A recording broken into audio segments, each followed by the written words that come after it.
할렐루야.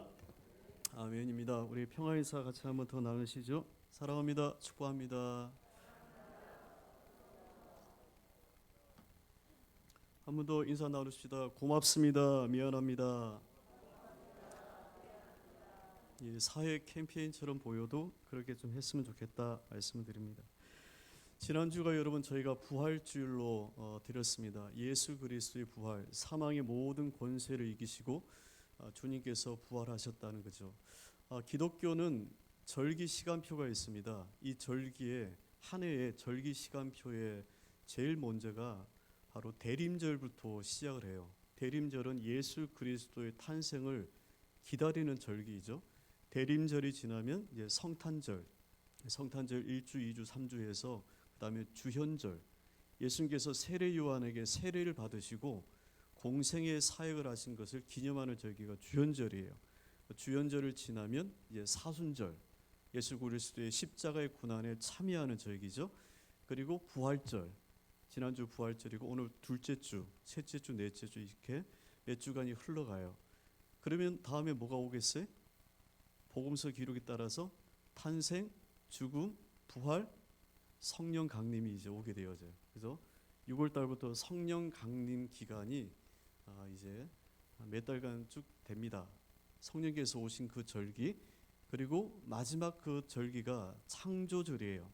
그러니까 모든 절기의 내용에 보면은 성부, 성자, 성령의 삼위일체 신앙의 고백이 다 담겨져 있어요. 그러나 조금 비중을 두자면 이 모든 절기의 중심에는 성탄절 그리고 부활절이 여러분 있어요. 그런데 여러분 이 부활절을 지난주에 저희가 드렸고 현수막도 붙였다가 뗐어요. 부활절이 지났다고 생각을 하시기 때문에 그래요. 현수막을 좀 붙여놓을까 라는 생각을 좀 고민하다가 좀 떼자 해서 뗐어요. 현수막이 붙여져 있으면 이 절기구나라고 사람들이 생각을 하는데 현수막이 떼면 절기가 지나갔다고 생각을 하는 것 같아요. 그래서 사순절은 5주간 6주간 길다 보니까 그래서 요즘 십자가에 대해서 우리가 말씀도 듣고 좀 길게 이어지는 것 같은데 부활절은 한 주간 지난주 부활절을 하면 부활절 오늘 둘째 주, 다음 주 셋째 주지만 메시지 자체도 좀 달라지기 때문에 부활이 그냥 바람 지나가는 것처럼 그냥 지나가 버리는 것처럼 느껴져요. 그래서 이런 몇 주간 이 부활에 대한 메시지를 여러분과 함께 좀 더 나누려고 합니다. 관점이라고 하는 말이 있어요. 우리말의 관점, 사전적인 정의를 보면은 사물을 관찰할 때 그것을 바라보는 방향, 그리고 그것에 대해서 생각하는 입장이라고 되어 있어요. 이런 관점이 달라지면 똑같은 사물이어도 똑같이 일어난 사건이어도 그것에 대해서 전혀 다르게 반응을 하고 생각의 결과를 낳게 되어져요. 우리의 신체 기관 중에 눈은 보는 기능을 합니다. 보는 것을 눈이 하고 있어요. 근데 여러분 눈이 보는 게 아니죠.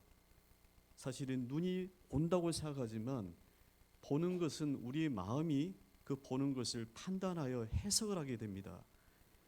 그래서 관점이라고 하는 것이 중요합니다. 사람은 보이는 대로 판단하는 것이 아니라 내가 보고자 하는 대로 보기 때문에 그런 판단이 일어난다는 거예요.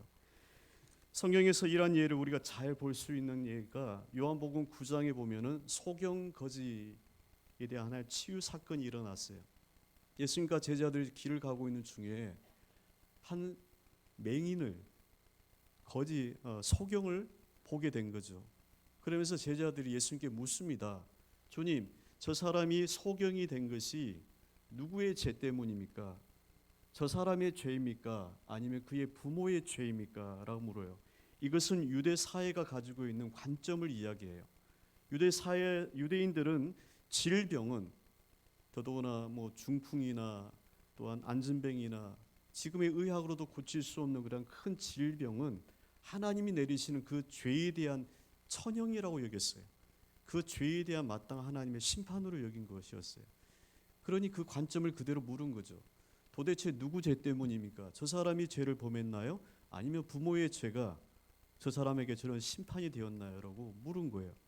그때 예수님께서는 이 사람이나 그 부모의 죄가 아니고 그에게서 하나님이 하시는 일을 나타내고자 한다라고 했어요.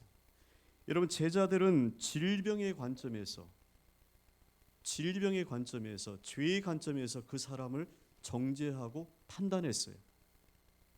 그래서 누구의 죄 때문입니까? 라고 죄를 들추었던 것이었어요. 그러나 하나님은 똑같은 그 소경을 보면서도 하나님의 섭리의 관점에서 보니 하나님이 하시는 일이 그에게 있다라고 바라보게 된 것이었어요. 여러분, 그러므로 어떤 관점을 바라보고 우리가 관점을 가지고 사물을 바라보고 일을 바라보고 하는 것이 중요합니다. 사실은 바뀔 수 없어요. 내 삶 가운데 일어난 그 일은 바꿀 수가 없어요.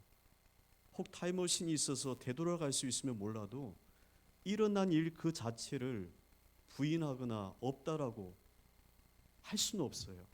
다만 우리가 하는 것은 그 일어난 사건을 어떻게 받아들일 것인가에 대한 관점에 대한 문제가 중요해요. 여러분, 보이는 대로 판단하지 않고 우리는 예수님께서 말씀하셨던 것처럼 그 속에 하나님이 하시는 일이 있다고 우리가 관점을 바꾸면 우리의 삶 가운데는 정말로 놀라운 하나님의 축복이 이어집니다. 좋다 나쁘다고 할 때는 기준이 있는 거잖아요. 좋다 나쁘다라고 할 때는 그 분명 어떤 자기만의 기준이 있을 거예요. 그 기준이라고 하는 것도 자기 기준이라고 하지만 사회가 문화 통념 속에서 만들어진 기준, 가정생활 속에서 그 가정에 의해서 만들어진 기준, 그런 복합적인 그 어떤 기준이 우리가 어떤 사물을 바라보거나 사람의 관계 속에서 좋다 나쁘다라고 판단을 하게 됩니다.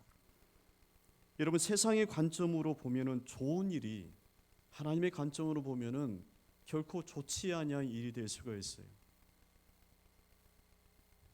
반대로 세상의 관점에서 보면 참 나쁜 일인데, 좋지 않은 일인데 하나님의 관점에서 보면은 참 축복된 일이 있는 거예요. 우리 믿음의 부모들은요, 이 부분을 잘 판단하셔서 자녀들을 바라보시고 주변의 모든 것들을 살펴야만 됩니다. 예수 믿지 않고 주를 알지 못하는 내 자녀가 세상 가운데 좋은 직위, 좋은 직장, 그것이 이런 복된 일일까? 세상의 기준으로는 그만큼 좋은 축복이 없을 거예요. 그러나 하나님의 관점에서는 아닐 수가 있어요. 예수 믿는 내 자녀가 지금 어렵고 직장, 환경 모든 것들이 나의 삶도 건강도 어렵다 할지라도 그가 하나님 안에 있으면 오히려 그것이 변하여 기쁨이 되는 축복이 될 수가 있어요.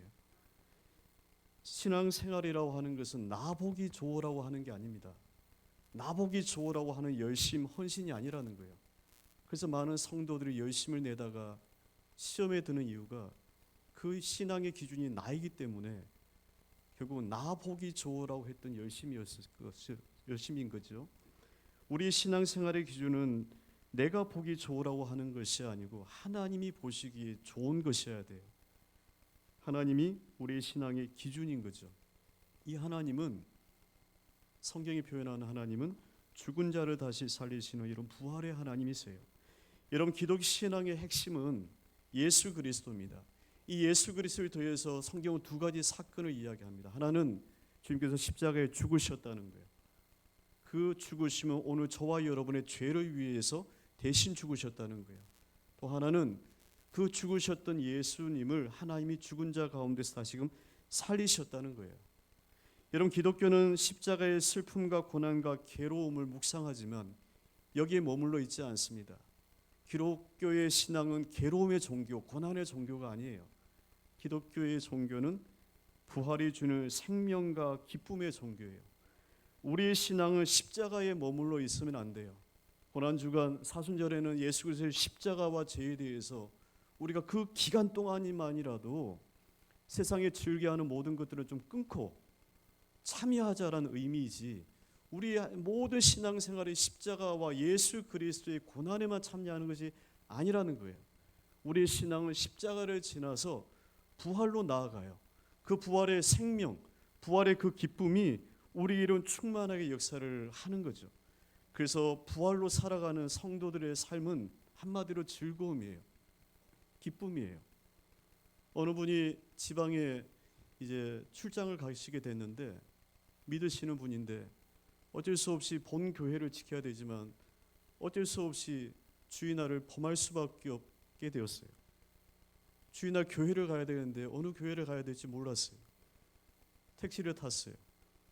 교회를 좀 소개해 달라고, 아는 교회가 있으면, 좋은 교회가 있으면 얘기해 달라고 했어요. 그래서 택시 기사분이 참 좋은 교회가 있다고 하면서 갔어요. 내렸는데 허름한 조금 낡은 건물이었어요. 그리고 길에서 골목으로 좀 약간 들어가는 곳에 위치한 교회였어요. 이분이 물어봤어요. 옆에 보니까 큰 교회들이 많이 있는데 왜 여기로 왔느냐 물어보니까 본인이 다니는 교회냐? 아니래요. 그럼 가족이 다니는 교회냐? 아시는 분이 있느냐? 아니라는 거예요. 본인은 교회를 다니지 않고 예수님을 모른다는 거예요. 그럼 왜 여기로 왔느냐? 크지도 않은 교회인데, 내가 예수도 모르고 교회도 모르지만 매 주일마다 이곳에 교회들이 많이 있는데, 큰 교회도 있고 작은 교회도 있고 많이 있는데, 나오시는 분들의 얼굴을 보니까 이 교회가 제일 좋은 것 같다라고 얘기를 한 거예요. 늘 나오실 때마다 이 교회 교인들은 얼굴이 즐겁고 기쁨으로 나오더라는 거예요. 그래서 이 교회가 좋은 교회라 싶어서 내가 이곳에 데리고 왔다는 거죠. 여러분, 우리는요 얼굴로 살아가는 사람들이에요. 저는 얼굴 하나만 믿고 살아가는 사람들이에요. 아마 여러분도 마찬가지예요. 그 얼굴은 뭐 세상의 기준으로 그 얼굴을 얘기하는 게 아닙니다. 주님 안에서 우리 얼굴이 바뀌는 거잖아요. 슬픔과 근심이 바뀌어서 기쁨이 되어지고 즐거움이 되는 거거든요. 시편 107편 말씀에 보면 여호와를 구하는 자는 항상 그 얼굴이 즐거울지어다라고 되어 있어요. 하나님께 구하는 자는 항상 그 얼굴이 즐거워야 된다는 거예요. 성도들을 보면 날마다 십자가에만 머물러 계시는 분들이 있어요. 그 십자가 사순절 기간 중에도 특별히 성금요일에만 머물러 계신 얼굴들이 있어요. 얼굴을 보면은 그날 예수님께서 십자가 돌아가신 날로 늘 그렇게 만드시는 분들이 있어요. 여러분, 우리의 얼굴은 날마다 즐겁습니다. 기뻐요. 그래서 세상 사람들은 도대체 왜 그러냐라고 우리에게 묻게 된다는 거예요. 여러분, 성경은 부활의 예수님을 말합니다. 부활을 믿는 사람들은요 죽음의 권세에 불족하지 않습니다. 죄에 매여 있지 않아요. 우리는 예수 그리스도 안에서 생명에 참여한 주의 성도들이에요. 오늘 사도 바울은 하나님에 대해서 다시 살리시는 분이라고 이야기를 합니다. 오늘 9절 말씀에 보시면요, 우리는 우리 자신이 사형 선고를 받은 줄 알았으니 이는 우리로 자기를 의지하지 말고 오직 죽은 자를 다시 살리시는 하나님만 의지하게 함이라라고 고백을 하고 있어요. 바울이 아시아에서 큰 환난을 당했습니다. 얼마나 그의 고난이 컸던지 오늘 말씀에 보니까 심에 겹도록 심한 고난을 당하여 살 소망까지 끊어졌다고 되어 있어요. 살아야 되겠다는 소망까지 끊어질 정도로 사도 바울이 극심한 고난을 당했다는 겁니다. 죽을 것 같은 어려움 속에서 바울은 하나님의 은혜를 얻어요. 그가 만났던 하나님은 죽은 자를 다시 살리시는 하나님. 바울이 그렇게 표현을 했어요. 죽은 자를 다시 살리시는 하나님. 여러분, 우리가 믿고 의지하는 하나님은 죽은 자를 다시 살리시는 하나님이에요. 부활의 하나님입니다. 우리가 믿는 하나님은 그의 아들 예수 그리스도를 우리를 대신하여 십자가에 죽게 하신 그 십자가의 하나님일 뿐만 아니라 그를 다시금 죽은 자 가운데서 다시금 살리신 부활의 하나님을 우리가 믿고 있어요. 이것이 우리의 신앙의 복음의 핵심이고, 여러분, 우리의 신앙의 아주 중요한 신앙의 고백입니다. 부활이 없는 신앙은, 회복과 치유와 기쁨이 없는 그러한 신앙은 죽은 것과 마찬가지예요. 실상은 살아서 예배를 드리고 있다고 하지만 사실은 죽은 자의 장례식에 여러분이 참여하고 있는 것과 마찬가지예요. 부활이 없다면 실상은 내가 하나님께 기도하고 있다고 하지만 그러나 불신자의 기도와 같다는 거예요. 예수 그리스도의 부활이 없으면, 그 부활의 충만함이 없으면 우리의 모든 기도와 모든 신앙의 생활은 헛된 것일 수밖에 없다는 거예요. 정작 붙잡아야 되는 이것은 없고, 붙잡지 않아도 되는 자식 문제 놓고 기도하고, 가족 문제 놓고 기도하고, 내 삶에 처해 했던 이 문제만 놓고 기도하고 있다는 거예요. 실상은 그 기도가 살기 위해서는 예수의 십자가가 있어야 되고 부활이 있어야 되는데 기쁨이 전혀 없이 날마다 괴로움 속에서만 기도하고 있고 믿음이 전혀 없이 그저 하나님 앞에 슬픈 마음을 구하고 있다는 거예요. 여러분, 우리는 예수 그리스도의 부활의 능력을 경험하는 사람들이에요. 여러분, 그래서 사도 바울에게 있어서 이 부활은 그의 신앙과 신앙이 너무나도 중요합니다. 사도 바울이 다메섹에서 만난 예수님은 십자가의 예수님이 아니에요. 죽으셨다가 다시금 살아나신 부활의 예수님을 그가 만났어요. 바울에게 있어서 예수 그리스도의 십자가와 부활은 그래서 그의 삶 가운데 그가 어릴 때부터 보았던 하나님의 말씀을 다시금 보게 했어요. 관점을 바꾸게 했어요. 여러분, 바울은 유명한 율법학자 밑에서 어릴 때부터 율법을 배운 학자입니다. 율법에 대해서 그는 알고 있는 사람입니다. 그러나 그가 예수 그리스도의 부활하신 주님을 만나고 난 다음에는 그가 성경을 보는 그 관점 자체가 달라지게 되었어요. 율법에 매여 있는 하나님이 아니고 그가 만난 하나님은 죽은 자를 다시 살리시는 부활의 하나님이었어요. 이 부활의 하나님을 통해서 그가 성경을 보니 아브라함의 이야기가 달라지고 모든 성경의 이야기가 다시 달라 보이더란 거예요. 로마서 4장 17절 말씀을 함께 한번 보시겠습니다. 보겠습니다. 기록된 바 내가 너를 많은 민족의 조상으로 떼어 세웠다 하심과 같으니 그가 믿은 바 하나님은 죽은 자를 살리시며 없는 것을 있는 것 같이 부르시니라. 기록된 바 내가 너를 많은 민족의 조상으로 세웠다 하셨다고 하는 것은 구약에 이미 창세기 12장에 하나님께서 아브라함이 하셨던 말씀이에요. 그래서 기록된 바라고 얘기를 하고 있어요. 아브라함도 바울도 이 사실을 알고 있고 모든 유대인들이 알고 있는 사실이에요. 그러나 바울이 예수 그리스도의 부활하신 것을 경험하고 하고 나니까 기록된 바 내가 너를 많은 민족의 조상으로 세웠다 하셨다고 하는 이 말씀이 새롭게 열리는 거예요. 그가 믿은 바 하나님은 죽은 자를 살리시고 없는 것을 있는 것 같이 부르시는 이시다라고 신앙의 고백이 달라진 거예요. 아브라함에게만 그렇게 하신 것으로 알았는데 부활의 주님을 만나고 나니까 바울은 이 하나님은 죽은 자를 다시 살리시는 하나님이 된 거예요. 아브라함이 믿은 하나님은 죽은 자를 다시 살리시는 하나님이에요. 율법을 통해서 그토록 오랜 시간 동안 그가 보아왔지만 하나님은 율법의 하나님이지 죽었다가 다시 살리시는 하나님으로 그가 보지 못했어요. 그러나 아브라함의 이야기를 통해서 그는 이 하나님을 다시금 보게 되었어요. 로마서 여러분 4장 22절 24절 말씀 같이 한번 읽겠습니다. 그러므로 그것이 그에게 의로 여겨졌느니라. 그에게 의로 여겨졌다 기록된 것은 아브라함만 위한 것이 아니요 의로 여기심을 받을 우리도 위함이니 곧 예수 우리 주를 죽은 자 가운데서 다시 살리신 자를 믿는다라고 했어요. 하나님이 아브라함의 믿음을 의롭다 하셨다는 거예요. 알고 있는 사실입니다. 그러나 그것은 아브라함만 그런 것이 아니고 그 아브라함은 우리에게도 그러하다라고 이야기를 하고 있는 거예요. 사도 바울이. 그 의롭다함을 받는 우리가 누구냐 하면 예수 우리 주를 죽은 자 가운데서 살리신 이 길죠. 예수 우리 주를 죽은 자 가운데서 살리시니 누굽니까? 하나님을 믿는 자라는 거예요. 우리가 누구라고요? 예수 우리 주를 죽은 자 가운데서 살리시니 하나님을 믿는 자라는 거예요. 아브라함을 의롭다 하신 하나님, 그 하나님을 우리도 믿고 있다는 거예요. 여러분, 우리가 믿는 하나님은 아브라함이 믿은 그 하나님이에요. 아브라함이 믿은 하나님과 오늘 우리가 믿는 하나님이 다르지 않다는 거예요. 아브라함이 믿은 하나님은 죽은 자를 다시 살리시는 하나님을 믿었다는 거예요.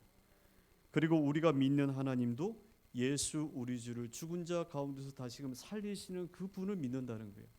아브라함은 의롭다 하신 하나님이 우리도 의롭다 하신다. 이 이야기를 지금 하는 거예요. 사도 바울이 뭘 얘기를 하는 것이겠어요? 율법의 하나님이 아니라 부활의 하나님을 우리가 믿고 있다. 이 사실을 이야기를 하고 있어요. 여러분, 우리는 다시 살리시는 하나님을 믿습니다. 우리가 예수 그리스도의 부활의 신앙을 굳게 붙잡고 의지하려고 하는 것은 살아나기 위해서예요. 살아나기 위해서예요. 주님 안에서 오늘 우리 가정에 살기 위해서는 예수의 부활을 믿어야 돼요. 내 육신의 건강이 회복되어지고 살아나기 위해서는 예수 그리스도의 부활의 생명이 우리에게 임재하셔야 돼요. 오늘 나의 이러한 문제, 여러 가지 것들을 회복은 오직 예수 그리스도의 부활의 생명 이외에는 없는 거예요. 예수 그리스도의 부활의 생명의 이 메시지는 하나님이 그를 다시금 살리셨다는 거예요. 예수님이 살아나셨다는 거예요. 예수님이 살아나셨다고 하는 사실은 우리가 믿는 구원자가 그저 살아나셨다라고 하는 마치 남 이야기하는 것처럼 이야기하는 것이 아니고 그를 믿는 우리 안에 이미 주님께서 연합으로 우리도 살아난다고 하는 것을 이야기를 해요. 여러분, 하나님은 살리시는 분이에요. 구약에서 이 살리시는 하나님에 대해서 하나님은 나는 아브라함의 하나님이라 했어요. 이삭의 하나님이라 했습니다. 그리고 야곱의 하나님이라고 했고 그 하나님은 오늘 저와 여러분의 하나님입니다. 예수님께서 이 말씀을 하셨던 이유는 뭐냐면 하나님은 죽은 자의 하나님이 아니요 살아있는 자의 하나님이시라. 하나님에게는 모든 사람이 살아있느니라 했어요. 하나님은 죽은 자의 하나님이 아니고 살아있는 자의 하나님이다. 모든 죽어 있는 것도 다시금 살리시는 분이 하나님이시다는 거예요. 오늘 우리 가정이 주님 안에서 살아나야 돼요. 나의 건강, 나의 재정 상태, 나의 모든 것들이 주님 안에서 살아나야 돼요. 그렇게 위해서는 예수 그리스도의 생명이 우리에게 역사를 하셔야만 됩니다. 성경은 이 부활의 눈으로 우리가 성경을 보면 사도 바울이 아브라함의 이야기를 통해서 죽은 자를 다시 살리신 하나님을 보았던 것처럼 우리가 전혀 다른 복음서에 기록되어 있는 많은 말씀에 우리가 놀랄 수밖에 없어요. 죽음이 있는 곳에 생명이, 깨어지고 부서진 곳에 회복과 일치를 주시는 분이 하나님이시거든요. 여러분, 우리가 부활의 눈으로 성경을 보면 온통 성경은 살리는 역사들이에요. 해당장 야이로의 딸을 살렸죠. 죽었던 나인성 과부의 아들을 살리셨어요. 죽었던 나사로가 살아났어요. 베드로도 죽은 도루가를 다시 살렸고 바울도 창간에서 떨어져 죽었던 유두고라는 청년을 다시금 살렸어요. 하나의 기적의 이야기로 기록되어진 것이 아니고 성경은 온통 살리는 역사로만 담겨져 있어요. 그 살리는 역사, 질병이 치유되어지고 귀신이 떠나가고 죽은 자가 다시 살아나는 무수히 많은 이러한 사건의 이야기는 단 한 가지입니다. 살리는 역사예요. 살리는 역사예요. 그래서 오늘 우리의 모든 신앙의 고백은 살기 위해서 예수님을 믿는 겁니다. 여러분 가운데 취미생활로 교회 다니시는 분들이 있어요? 그러면 시간 아깝고 돈 아까운 거죠. 여러분 가운데 예수 믿고 있다고 하는 것을 누구에게 자랑하기 위해서 신앙생활 하시는 분들이 계세요? 우리는 살기 위해서 예수님을 믿습니다. 절박해요. 절박합니다. 그 절박함이 예수 그리스도의 십자가 앞에 간절한 기도를 하고 그 절박함이 눈물을 흘리며 주님을 엎드려 나가게 하는 거예요. 만약 우리 가정을 살리시는 분이 예수님이 아니라면 믿을 이유가 없어요. 만약 나의 삶의 이 구원의 문제가 살리시는 분이 예수님이 아니라면 우리는 헛되고 헛된 것을 믿는 사람일 수밖에 없죠. 종교 생활이고 취미 생활이에요. 기독교 정당에 들어가 있는 거와 똑같은 거예요. 우리가 예수를 믿는 이유는 한 가지입니다. 성경은 그것을 구원받기 위해서라고 얘기했고 다른 말로 하면 살기 위해서 예수를 믿습니다. 처절합니다. 예수님이 아니면 안 되기 때문에 우리의 신앙은 처절합니다. 그러나 우리의 마음은 기쁨과 즐거움이 있어요. 하나님의 성령도 여러분 살리는 영이죠. 로마서 8장 말씀에 보니까 예수를 죽은 자 가운데서 살리신 이의 영이 너희 안에 거하시면 그리스도 예수를 죽은 자 가운데서 살리신 이가 너희 안에 거하시는 그의 영으로 말미암아 너희 죽을 몸도 살리시라 했습니다. 성부, 성자, 성령, 삼위 하나님의 모든 사역은 살리는 사역이에요. 살리는 일입니다. 사도 바울이 예수 그리스도의 부활의 생명을 지니고 있는 이들의 신앙을 이렇게 얘기했어요. 우리가 죽은 자 같으나 살아있고 징계를 받은 자 같으나 죽음을 당하지 아니하고 근심하는 자 같으나 항상 기뻐하고 가난한 자 같으나 많은 사람을 부요하게 한다라고 이야기했어요. 세상에 내세울 것은 아무것도 없는 사람처럼 보여요. 가난하고 궁핍하고 죽어 있는 것처럼 보여도 우리는 그렇지 않다는 것, 사도 바울이 이야기를 하고 있어요. 여러분, 우리는 하나님을 믿는 사람이에요. 우리에게는 예수 그리스도의 부활의 능력이 있습니다. 성령 하나님도 우리의 모든 죽어 있는 것 다시금 살리신다고 약속을 하셨어요. 그런데 우리가 세상에 뭐 그리 잘못한 사람들처럼 기죽으며 살아갈 이유가 뭐가 있겠어요? 우리가 고개를 엎드려야 될 것은 하나님이시지 세상의 권세나 물질이나 그런 것은 절대로 아닌 것이죠. 자신감을 가지셨으면 좋겠어요. 예수 그리스도가 우리에게 함께 계셔요. 그분이 우리 모든 죽어 있는 것들 다시금 살리는 능력을 지금도 일으켜 계시를 분명히 믿습니다. 오늘 여러분의 가정이 주님 안에서 살아나시기를 축복합니다. 물질의 연약함, 건강의 연약함, 관계의 모든 깨어진 것들이 오직 그리스도 예수의 부활의 생명으로 살아나시기를 바랍니다. 하나님, 그래서 하나님의 영광이 오늘 나를 통해서 주변의 모든 사람들에게 여러분 전하여지는 이런 은혜의 축복의 통로가 되시기를 주 이름으로 이 시간 축원합니다. 이 시간 여러분 함께 같이 기도하실 때에 하나님 오늘 예수의 부활의 생명을 굳게 의지하며 믿음으로 살아가는 주의 성도 가정되게 하여 주시기를 이 시간 함께 기도하겠습니다. 기도합니다. 하나님 이 시간 크신 주의 은총의 은혜를 더하여 주시기를 원합니다. 우리 안에 하나님의 예수 그리스도의 부활의 생명이 그 능력이 하나님 오늘 저희들을 충만하게 이루어짐을 믿습니다. 하나님의 은혜로 말미암아 저희들이 이 은혜를 구하며 살아갑니다. 예수님이 아니고서는 그 은혜가 아니고서는 저희들이 하나님 이 험한 힘든 세상을 살아갈 수 없기에 주 예수 그리스도를 붙잡으며 의지하며 오늘 주님 앞에 도우심을 구하며 살아갑니다. 주님을 의지하고 살아가는 주의 모든 자녀들 되게 하시고 강건함으로 하나님 역사하시고 주여 이끌어 주시옵소서 믿습니다.